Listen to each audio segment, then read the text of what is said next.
SME শক্তি, দেশের অগ্রগতি, এই স্লোগানকে ধারণ করে গত রোববার আগারগাঁওয়ের বাংলাদেশ চীন মৈত্রী সম্মেলন কেন্দ্রে শুরু হয়েছে 12তম জাতীয় এসএমই পণ্য মেলা 2025।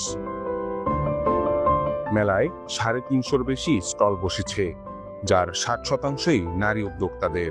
আমার কাছে খুবই ভালো লাগছে যে মহিলারা উদ্যোক্তা হয়ে এত বড় একটা প্রতিষ্ঠানে সবাই ব্যবসার জন্য আসছে, মহিলারা এত দূর আগে, এটি আমার কাছে খুব ভালো লাগছে।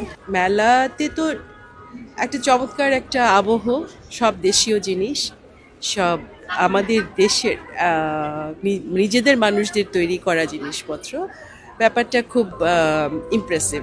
উদ্যোক্তাদের পাশাপাশি ব্যাংক, আর্থিক প্রতিষ্ঠান ও শিল্প মন্ত্রণালয়ের দপ্তরগুলো স্টল দিয়েছে, যাতে ঋণ, প্রশিক্ষণ, সনদ সব এক ছাদের নিচে পাওয়া যাচ্ছে। এবারের মেলায় নজর কাটছে বিভিন্ন পরিবেশ বান্ধব নিত্য প্রয়োজনীয় পণ্য।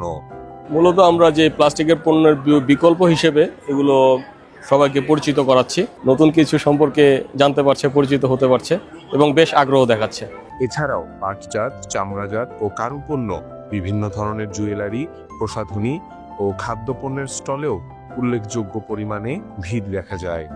এসএমই ফাউন্ডেশনের উদ্যোগে আমরা যে মেলাটা আয়োজন করি, এখানে আমাদের 60% নারী উদ্যোক্তারা এখানে অংশগ্রহণ করেছেন। প্রতিবারের মতো এখানে নারী উদ্যোক্তাদের সংখ্যা বেশি এবং এই যে মেলাটা, এখানে আমরা নারী উদ্যোক্তাদের হাতে তৈরি বিভিন্ন ধরনের ডাইভার্সিফাইড প্রোডাক্ট আপনারা এখানে দেখতে পাবেন এবং নারী উদ্যোক্তাদের উন্নয়ন বা বিকাশের জন্য এই মেলা একটা অন্যতম বড় প্ল্যাটফর্ম হিসেবে কাজ করছে, সেটা অনেক দিন আগে থেকে। এবং এবছর আমরা যেটা দেখছি যে তাদের হাতে তৈরি বা শৌখিন অনেক ধরনের পণ্য এখানে প্রদর্শিত হচ্ছে এবং তারা এখান থেকে ভালো সাড়া পাচ্ছেন।